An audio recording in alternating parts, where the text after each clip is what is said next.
Selamat pagi sahabat Alkitab yang terkasih. Marilah kita awali hari ini dengan melakukan perenungan akan firman Tuhan.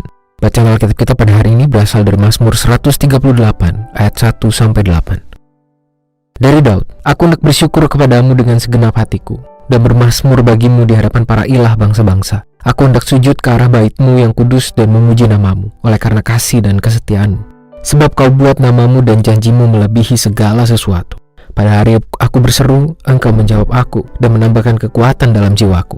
Hendaklah semua raja di bumi bersyukur kepadamu ya Tuhan, sebab mereka telah mendengar janji dari mulutmu. Hendaklah mereka bernyanyi tentang jalan-jalan Tuhan, sebab besar kemuliaan Tuhan. Tuhan itu tinggi, tetapi ia melihat orang yang hina. Orang yang sombong dikenalnya dari jauh.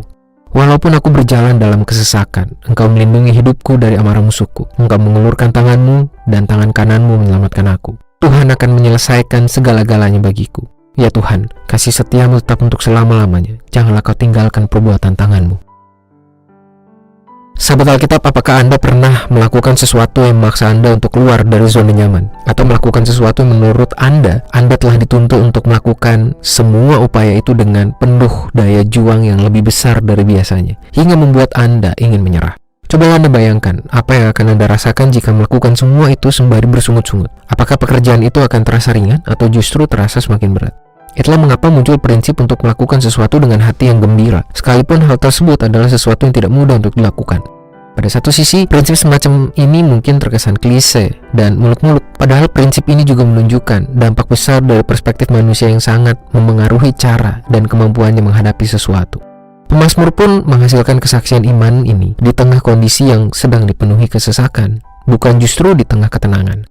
Alih-alih menyalahkan Tuhan atas kondisi sulit tersebut, pemazmur justru memilih untuk melatih kepekaan imannya dalam menyadari peran Tuhan yang memelihara dirinya. Sekalipun ia tidak sedang merasakan hidup yang serba nyaman, namun pemazmur tetap merasakan keamanan dari janji penyertaan Tuhan. Hal inilah yang memampukannya untuk terus bersyukur di tengah kesesakan. Sahabat Alkitab, tindakan pemazmur yang menghasilkan syukur di tengah kesesakan telah menunjukkan kepada kita bahwa perspektif iman akan sangat mengaruhi cara dan daya kita menghadapi kenyataan.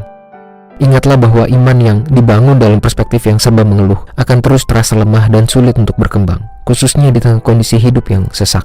Namun iman yang dibangun dalam perspektif yang penuh syukur akan terus bertumbuh sekalipun himpitan pergumulan terus bermunculan. Perlindungan Tuhan tidak pernah serba tanggung. Tuhan tidak pernah menyisakan pekerjaan damai sejahteranya. Tuhan tidak pernah menahan sedikit pun upaya kasih-Nya dalam menghadirkan pertolongan. Tuhan tidak pernah membiarkan kita berjalan sendirian dengan penuh sesak di tengah ketakutan dan kecemasan. Tuhan bertindak hingga selesai, sejak awal hingga akhirnya, paling besar dan tanpa menyisakan sedikit pun bagian dari rancangan damai sejahteranya. Kita hanya perlu berseru dalam kerendahan hati dan membuka diri untuk menerima bimbingannya. Marilah kita berdoa. Ya Tuhan, bimbinglah kami, bentuklah kami menjadi pribadi, menjadi umat-Mu dengan perspektif iman yang penuh syukur, bukannya terus mengeluh. Biarlah hidup kami terus bertumbuh dan berkembang di dalam penyertaan Tuhan. Hanya dalam nama Tuhan kami Yesus Kristus kami berdoa dan menyerahkan kehidupan kami. Amin.